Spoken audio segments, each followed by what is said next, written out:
Welcome to All Clear, the podcast that takes you beyond the rails. Brought to you by the team at Australian Jumping, this podcast dives into the stories, the people, and the horses shaping our sport. Whether you're a seasoned competitor or simply love the thrill of the clear round, All Clear delivers the conversations that matter. Hit subscribe and join us for a fresh perspective on the sport you love.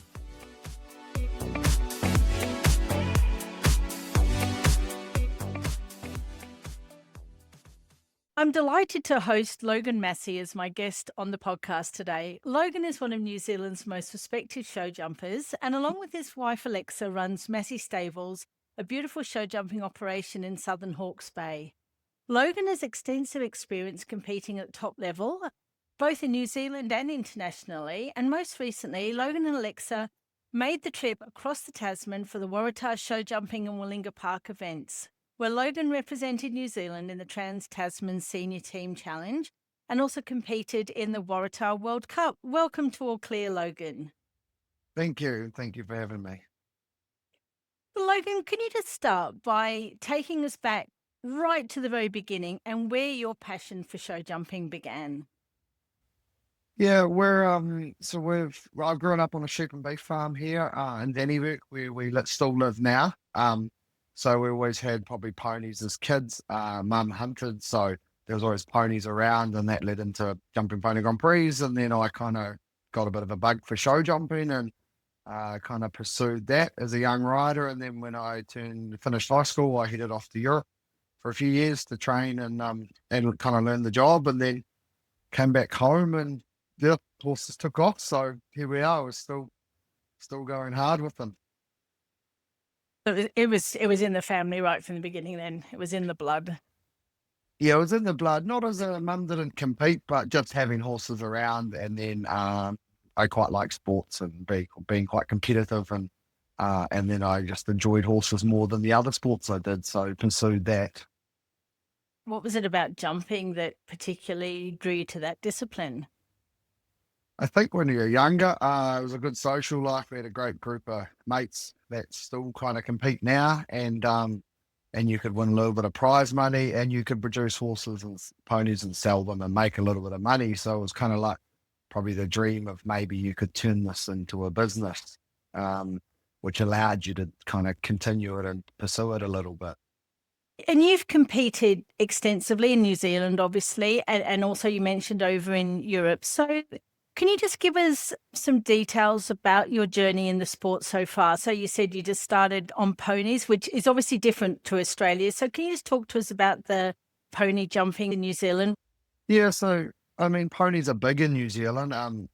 All kids ride ponies, and then we do what's called Pony Grand Prix if you have good ponies, and it's kind of like 130, 135. And 10 years ago, that was very, very strong. So we had a lot of good ponies and good riders, and we'd go up against each other. So we ride ponies, I think it was till 17 or something. I can't quite remember the age. Very competitive group of kind of what you really get into with ponies. And then you progress on to horses. You can ride horses while riding ponies, but most people will ride a pony until the age expires. Okay, so the juniors would predominantly be in the pony competitions and not so much get early on into the horses. Yeah, in New Zealand, you don't get on the horses as early. Most people, as they progress to the end of their pony years, they have a junior horse and a young rider horse as well. You can have all three at once, but ponies were and are very strong. So they obviously look after you and teach you a lot. So as kids, you enjoy your good ponies and realize when you get on horses, life gets a lot more difficult. Yeah, absolutely. Dylan, you've got the young riders as well that we have in Australia. Yeah, young riders are very similar to Australia. In that last trip, the young riders that went over from New Zealand competed and did really well and held their own. So I think that level's very similar as a young rider. And then as a young rider, you age out of that and progress. And then most of the time you've got to decide whether you're going to continue it as a career or a little bit of a hobby rider. Can you tell us about your experiences in Europe, the various trips that you've taken and any particular things that you brought away from those experiences? Yeah, so when we were younger, if you decided not to go to uni and pursue horses, then we in New Zealand we only really have a 6, 7 month season where our horses are competing. Um, so therefore, there's a lot of downtime. So we used to jump the season here in New Zealand, finishes the end of March, and we would all get on a plane and head to Europe for anywhere from 3 to 5 months. Our horses at home would spell, and then someone would bring them back into work for when we get home. But I did two originally when I was 18. I probably did 2 winters. I went to Ireland, and then I did another winter. I went to Shockamullas, so that was 3 trips. And then the last time I went to back to Ireland to Keir McConnors at Carlswood, and I stayed with him for a few years. Um, and that was kind of my big stint. And then since then, I've been home, set up the stables, run the farm, and then I've been back to Cairn with a horse to base or to Carls with the base with them and train and compete a couple of years ago now. And now we just use, probably because we've got a bit of a business that the horses have to stay and work for 12 months of the year, we're starting to use Australia as our winter campaigning place or winter training place because we can go away for a shorter period of time. And it works in well with our horses that we have here. We can get them there and back easily. Did you pick up a lot of things from Ken and at Carl's, or did you pick up a lot of ideas, I suppose, principles, not just about the riding, about the business side of things and how to run a successful equestrian business? Yeah, I think all those stables that I worked at overseas and traveling of horses, I spent a lot of time out of Wellington, Florida, or traveling horses around Europe. So I think for sure all those stables or every trip we did, you learned something and picked up on something that hopefully in the future you can, back then you're always thinking, oh, I'll be able to use that one day or that'll be really useful. Um, so yeah, you're always learning for sure. And the best way to learn it is to kind of do it and try it. And you've set up Massie Stables, and can you tell us a little bit about the vision for that business? Do you do a lot of coaching, or is it more the producing of horses? Yeah, the foundation is for sure producing young horses. So we work with quite a few of the studs here in New Zealand and starting their horses at 4-year-olds and competing them through to an age or to a level at which they want to sell them. So that's predominantly what we do as a business model. We do a lot of breaking in the winter and the off season for show jumping where we have a bit of time and room. Otherwise, I mean, everyone's goal and dream is to have the high level horses in the stable and competing at a high level. So that's something we're always working towards, but that doesn't just come without all the other horses coming through the system and learning which ones you like and which ones you want to keep and what suits you and what suits your system. And then you mentioned that you've come over to Australia and that's pretty convenient now in the off season for you. You've just been over in the last month. Is that the second visit you've had to Australia, or have you been more times? That's the second visit with horses when we were on Young Rider Trans Tasman teams. We used to come and ride and compete against the Aussies with borrowed horses. I've been the last 2 years with horses. The year before I went over and watched and helped a good friend of mine to kind of test out and see what I might like to go and do. And then this year doing the 6-week stint has definitely convinced me that it's something we want to kind of put in our calendar for every year and use that as a stepping stone. Yeah, and I think we'll be very happy to have you because it certainly brought an additional atmosphere to the competitions. It was fantastic. You've got a very enthusiastic crowd of supporters in the stands, and it really added some atmosphere to the competition. It was excellent. And last year you did the World Cup at Willinga and you were second on Bravado Ego Z in your first World Cup over in Australia. That must have been quite something. Yeah, absolutely. That was probably your goal is to go there and win. And I was only there for 2 weeks. So turning up and doing one warm-up show and competing and running second in one of the bigger classes in Australia was pretty epic. So that was, it was a great achievement. We came home and probably thought we'd just continue that form. But as of with horses, Bravado did a little injury and was out for 3 months. So kind of then start again and rebuild. And we were building towards this trip and this Willinga. Unfortunately didn't get the start in the World Cup this year at Willinga, but hopefully we'll have another horse and do it next year. You mentioned the word epic, and My next question, I think, ties in with this because I was going to say, what did you think about Wallinga Park when you first drove through those gates? Yeah, I think as a venue, it's as cool as anywhere in the world. The amount of infrastructure and time and effort and money that's been put into having facilities like that um, is just amazing for Australian sport. But also, we were really impressed with all the shows in Australia and the level of professionalism that comes with the shows and how they run and the facilities they have. I've only done a few shows in Aussie, but I imagine there's 5 or 6 or 7 very good venues in Australia that they talk about, and having that depth in the shows is really important. so. You came back and you said in the beginning it was a bit different the second time, and you were coming back to some familiar faces and some familiar venues. So that must have made it more enjoyable and relaxing trip. Was there anybody in particular that helped you on your stay over here?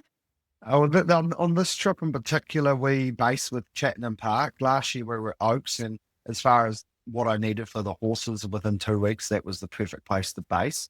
But this year I wanted to come back, and I was there for a period of 6 weeks. So I thought, well, what I really need to do is train and get some help. And I was bringing a young horse with me. So we based with Chattenham, and yeah, absolutely. Their whole team and stable and organizational skills and stuff just made the trip so easy and easy going and flowing, and yeah, really enjoyable, which is nice because that is our holiday for the year. Probably taking 2 horses to Australia is a holiday for us. So we really enjoyed that. And yeah, every year you do it, it probably becomes easier as you know the little things to do and not to do, and what works and doesn't work a little bit. Let's go into that a little bit with what works and what doesn't work. So, from a rider's perspective, how would you describe the differences with the jumping scene in New Zealand compared to Australia? Obviously, you've got the seasons and we don't so much, but what about the general scene, how the shows are run and organised? Like New Zealand show jumping is in a good place at the moment. There's some good horses and some good combinations, and we probably showed that going to Aussie that we're not there or thereabouts, I suppose is the wording. But the one thing that really hit me in Australia was the depth, the top stables, the amount of good horses they have, and then the amount of clients they have that have good horses. So you jump in a futurity class for young horses, and you're jumping against 60 other horses in New Zealand at that level. In that age group, you might only have 10 in it. So the depth of horses in Australia was one thing that really stood out. And that seems to, even in the last 3 years, has really developed since I've been there. That's really interesting. And you say you've noticed a difference since your last visit. You've noticed a bit of a difference in the depth of horses in Australia. Yeah, I think so throughout all the grades. I mean, you will go watch a class and there could be, any one of 20 people win the class, which is the Willinga World Cup was a perfect example of that. It was an unbelievable jump off at the highest level, and that doesn't just happen by chance anywhere. Before we jump back in, a quick thank you to Divas Beverages. Their support helps keep events, riders, and conversations like this one happening across the country. So next time you're celebrating a clear round or a great weekend away, raise a glass to the people who help make it possible. Divas Beverages. Now back to our guest. So let's just talk about the Trans-Tasman Teams Challenge. So New Zealand brought the young rider team over, who are obviously fantastic and did incredibly well. Can you talk to me a little bit about how you feel to be part of that Trans-Tasman? Yeah, as young rider, we were did quite a few of them backwards and forwards, but always on borrowed horses.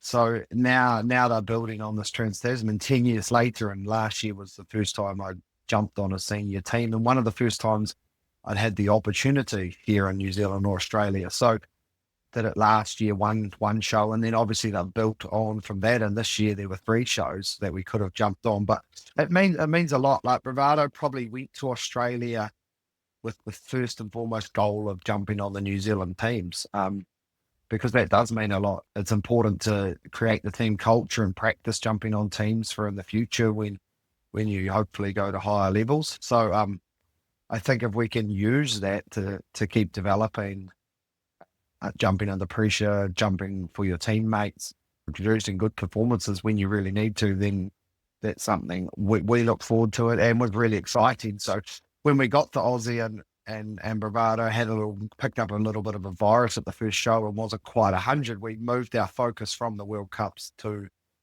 putting good results forward for the New Zealand team. You mentioned the benefit of, riding the teams. Do you have any other team competitions in New Zealand? I know in Australia we're starting to do a little bit more. A few years ago we had AJTL, which was fantastic, but got interrupted by COVID. And we've got the Magic Millions competition, which you may have heard of, which happens January every year in Queensland. But do you have any similar teams style competitions over in New Zealand? Not a lot. Well, there's been some initiatives in the little bit lower level, 130 to 140, where we every now and again there is a show, Takapoto run a teams event, a corporate teams event where you do jump on teams, but no, in general, we don't have a lot of that in New Zealand. And when I was younger, I played a lot of sports with a lot of teammates and found that really enjoyable. And that's one thing that in show jumping here in New Zealand, it's not as common. We don't have Nations Cups here. It's a very individual sport. So when you get the chance to go to Australia, travel around with other New Zealanders, even like you said, we had a huge support crew. People kind of turned up from everywhere to come and watch and enjoy it. Then that made it fun for everyone and put a bit of pressure on us. And we, had to deliver as good as we could. And we did. New Zealand team jump really well. The horses were good. The riders were good. We were up against some strong Australian combinations. It was a fantastic competition and it was really close. It kept us all on the edge of our seats. It was really great to watch. And I suppose it's the same really in Australia and New Zealand, that we don't really get that opportunity being so far away. They get that, the Nations Cup opportunities that they get in Europe and the US. And is that something that New Zealand, as far as you know, is looking into, trying to get more Nations Cup experience for their riders? Yeah, I think for sure. I think high performance, that's one of their main goals is to create that team culture and start to get teams events up and running a little bit more. Overseas, it's the best way to get entries into shows is jump a New Zealand team in places. But obviously, with New Zealand's location, we've got riders, same as Australia, we've got riders all around the world. Getting enough riders in one place at one time is the hardest challenge. So if we can start creating that here in New Zealand or between New Zealand and Australia, then that's for sure a start. Yeah, absolutely. What are the things that you find in a teams event that are very particular to that? Do you feel more pressure? Is it just more excitement and the camaraderie? How do you find that? I think it's a little bit. It's just a different environment. You're working with people that you're helping each other. That people that are your opposition on on every week. So you're all of a sudden going from oppositions to teammates. So you're starting to say, hey, should we try that, or do you need a hand with anything, or how's your week going? Do you need a hand? What do you need to get ready for the show? So you start to kind of help each other, and that only builds between teammates, and once you trust each other, then it's only helping everyone within the team and the chef to keep and the trainers and stuff like that. Yeah. So do you think there's anything that the two countries could learn from each other when it comes to developing the sports? Is there anything that you've sort of seen in Australia that I think that New Zealand does that a little bit better, or vice versa? I think there's a lot of similarities. I mean, one thing we took away was Australia appears to have a really good business model at the moment, as in there's a lot of good professionals that have gone away and learnt the trade in Australia, and they've come back and set up stables. And now they have clients under them that are, that creates business and opportunity to buy and sell horses for them and train them. And that's something that we don't really have here in New Zealand. And what that does is it kind of creates a pathway for everyone. It creates a business model for the older experienced riders, and it creates the perfect platform for the younger riders to come through and learn everything they possibly can and get a hand managing and training and winning or performing well. So that's something in New Zealand we've probably not quite got the depth and it's something that might, I think would help New Zealand going forward. And also, I guess, a pathway for the horses too, horses that have been competing at senior level. I'm seeing quite a lot of those then that are then not handed down, but, as they get a little bit older, they might then be passed on to a young rider or a junior. And those horses have been, beautifully produced and competed at a senior level. And then the young riders and the juniors can benefit and learn from that as well. Yeah, yeah, and those good horses, they still need a really good management system around them. We can't expect all the young riders that come into the sport to understand that yet, how much it takes to manage a good horse at a high level. So that system kind of creates a pathway for everyone, and I think that's where Aussie is really growing. In general, in New Zealand, there's not a lot of professional show jumpers, but everyone else has a different job. That needs a different source of income as well. So in general, I would say we are slightly on the hobby side riders. For example, myself, we have a stable and we have about 10 horses in work at once. But my main job is running the sheep and beef farm. And without it, I probably couldn't do the horses. Yeah, that's interesting. So when you travel over to Australia, what do you find most challenging about the trip? Uh, Didn't be fair, we didn't find much challenging this year. We were really organised leaving, and then Cheltenham Park, took us under their wing and helped with everything. So, at the end of the day, the most challenging thing is flying the horses there, having them feeling right, and then performing. So, yeah, at the end of the day, getting the results is the most challenging thing, I think. When you're outside your comfort zone, when you're here in New Zealand and you've got your own stables, your horses inside out. As soon as you start traveling, you start to, you not necessarily miss things, but everything's changing. So you're second questioning yourself. Things you might have picked up straight away at home, you're like, oh, maybe it's just because we're traveling. But then actually it was something that's not quite right. So you're always probably questioning yourself when you're traveling, is everything in place for your horses to perform? And I guess to me, it makes sense that traveling the relatively short distance between New Zealand and Australia is quite good practice for the longer trips over to the US and to Europe for yourself and for the horses. Yeah, that's definitely, for me to get to Auckland Airport is a whole lot longer and tougher on the horses than it is from when they leave Auckland and land in Sydney and go to the stables there. But for sure, that's why we bought a younger horse this year, was to test out how it flew, how it travelled, how it was away. We bred it, so get it out of its comfort zone, out of its home stable, and make sure all those things that it can cope with them, because there's no point in taking a horse further than Australia that has trouble when it travels for whatever reason. Yeah, absolutely.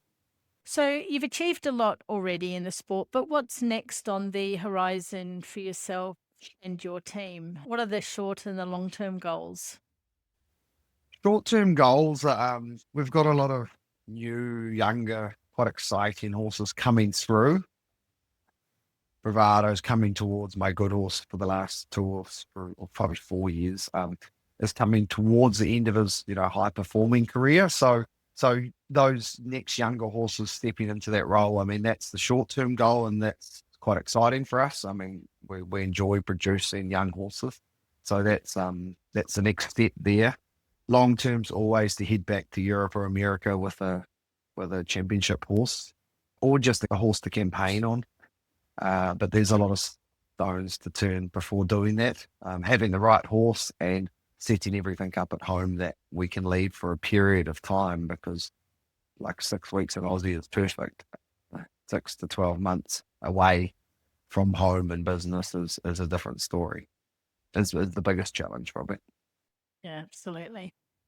So in New Zealand, it's a relatively small group of show jumpers, but also a pretty passionate bunch. Who are some of the riders or the mentors who've inspired you and shaped your journey along the way?